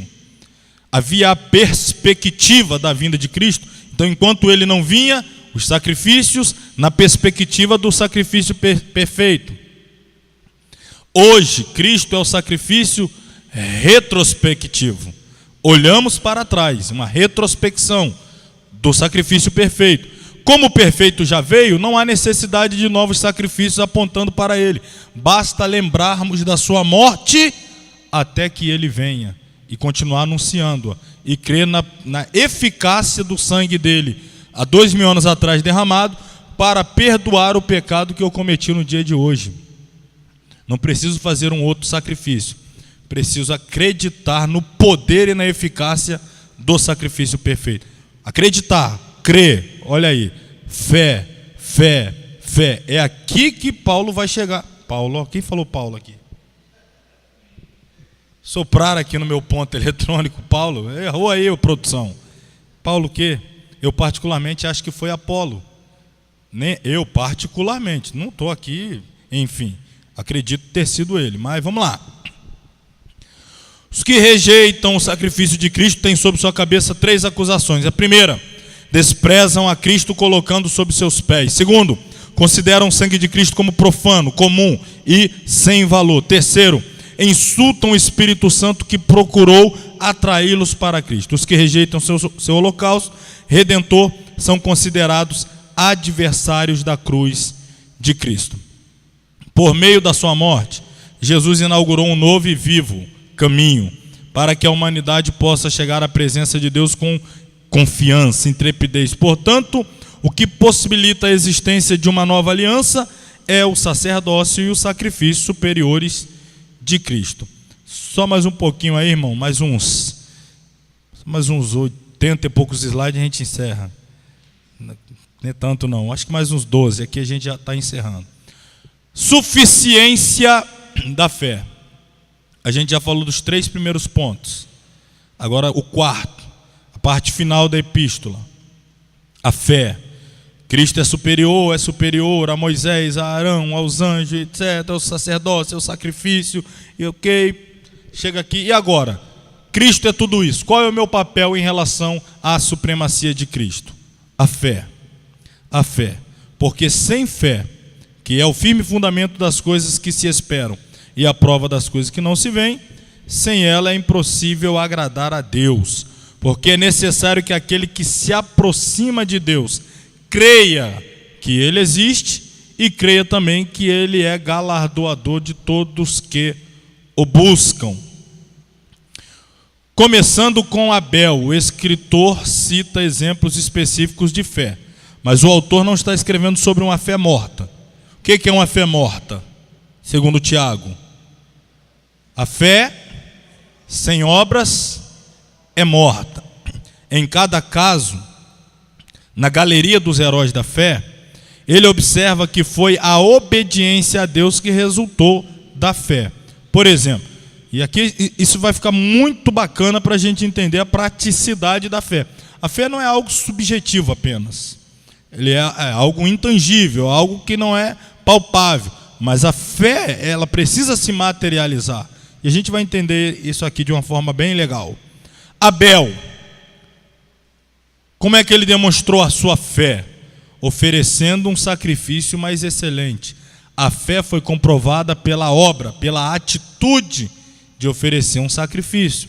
Enoque creu em Deus a tal ponto de andar com Ele, agradar-lhe em tudo, foi galardoado. Noé creu, Deus falou, vai cair um dilúvio, eu creio, faz a arca. Não, aí a arca não tem como. Crê que vai descer o dilúvio? Crê, então faz a arca. A fé tem que ser posta em prática, eu vou fazer a arca. É a demonstração de que eu acreditei no que Deus falou. Pela fé fez a arca. Abraão, eu vou fazer você grande, vou fazer isso, aquilo, vou te abençoar, etc, etc. Mas sai da tua terra. Abraão creu e foi. O versículo não diz creu e acabou. Creu e foi, e partiu, e caminhou, e peregrinou, e etc. Então a fé, ela desemboca em uma atitude prática, que comprova a fé. Moisés celebrou a Páscoa, os israelitas capturaram Jericó, tudo pela fé. O autor conclui o capítulo afirmando que apesar da sua fé impressionante, todas essas pessoas esperaram o cumprimento da promessa, isto é, a vinda do Messias e de seu reino. Seus leitores, que já estavam gozando das bênçãos espirituais em Cristo, precisavam imitar a fé daquelas pessoas do Velho Testamento.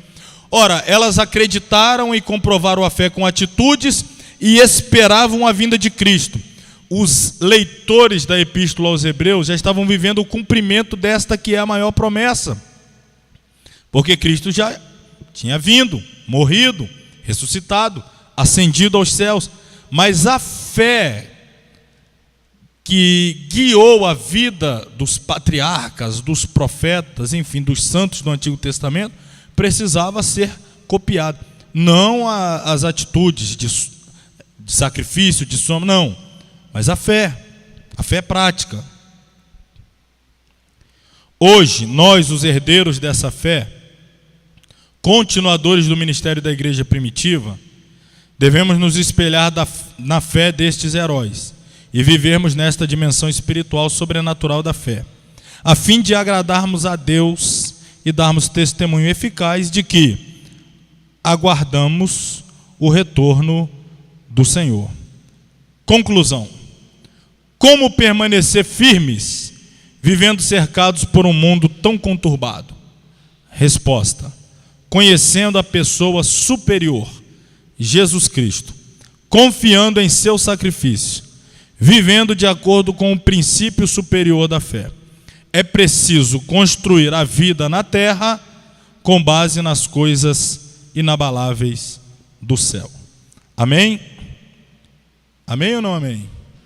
Semana que vem sequenciaremos as epístolas universais, encerraremos este 19º livro, e vocês já viram qual que está olhando para você aqui já, né? o último, Apocalipse, o 20º. Semana que vem terá o sorteio do terno vermelho. Quem vai querer? Vou mandar fazer um terninho para as irmãs também, daquele modelo, com aquele fogo, aquele poder todo que vem nele.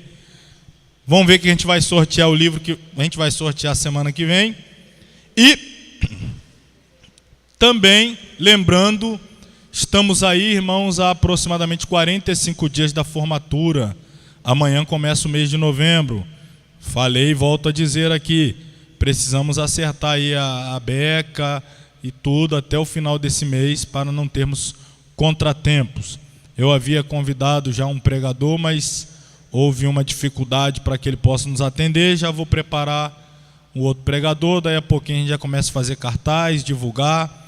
Vamos começar a preparar tudo para que não haja nenhuma dificuldade. Então, semana que vem, dia 7, querendo Deus, estaremos de volta para encerrarmos o 19º livro, as Epístolas. Vamos então de pé, orar, agradecer a Deus.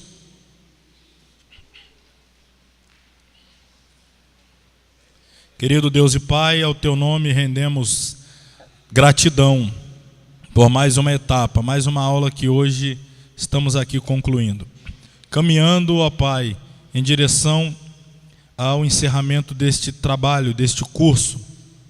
2 anos de muita luta, sobretudo de muitas vitórias. Somos gratos por tudo.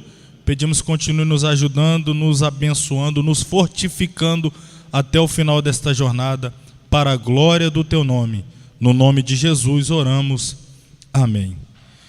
Que a graça do Senhor Jesus Cristo, o grande amor de Deus, a comunhão e a consolação do Espírito Santo sejam com todos aqueles que amam e aguardam a breve volta do Senhor, não só hoje, mas para todos sempre. Todos digam amém. Deus abençoe a todos, que Deus te abençoe.